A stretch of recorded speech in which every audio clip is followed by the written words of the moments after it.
The silence outside London's High Court on Monday, January 19, 2026, was more than just a lack of noise. It was a definitive cultural statement.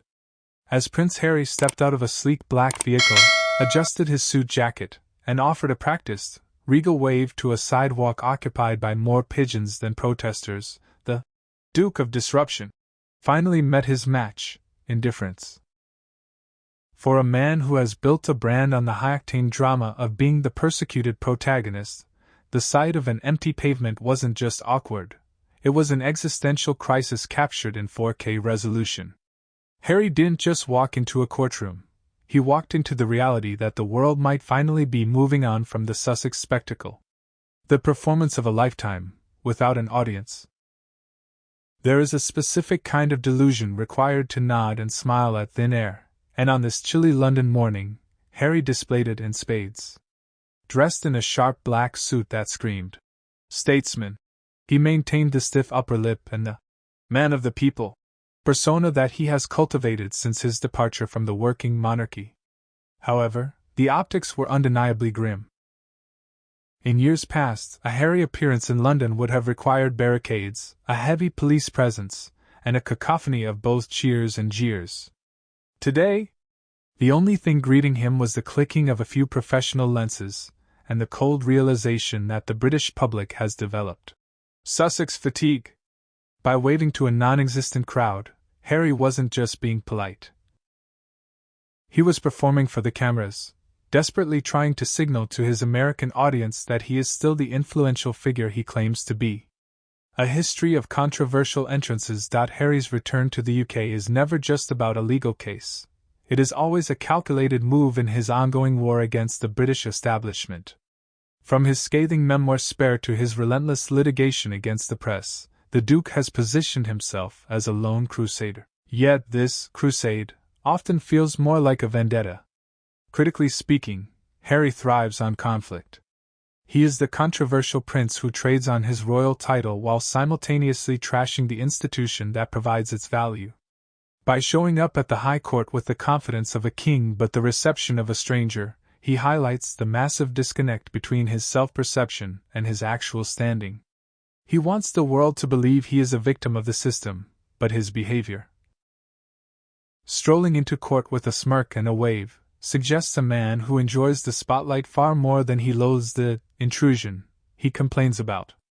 The validity of the empty arrival. The title of this saga isn't just hyperbole, it is a validated fact of his current status. Why was the crowd missing? The trust gap. Years of televised grievances have eroded the public's sympathy. The hypocrisy factor. Claiming a need for privacy while inviting cameras into every corner of his life has alienated even his staunchest supporters. The irrelevance of the legal battle. While Harry views his court cases as a monumental fight for truth, much of the public views them as a wealthy man's expensive hobby. When Harry waves to nobody, he validates every critique leveled against him, that he is out of touch, performative, and hopelessly addicted to the narrative of his own importance. A truly private citizen seeking justice would walk into court quietly. A controversial royal seeking content waves to the ghost of his former popularity.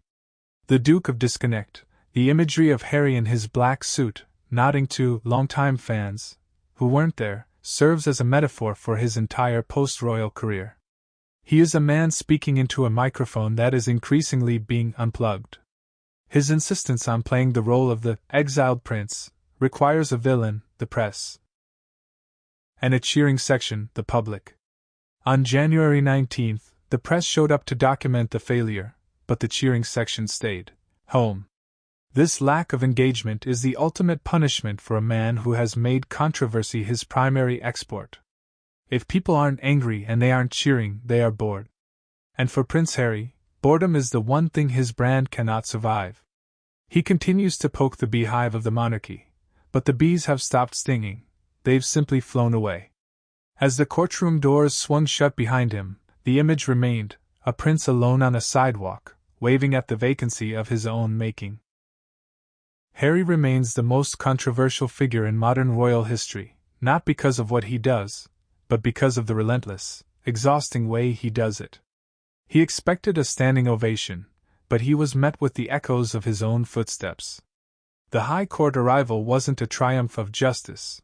It was a masterclass in the unintended comedy of self-importance. In his quest to be the world's most visible victim, Harry has finally achieved something he never wanted. He has become a man walking into a room where no one was waiting for him.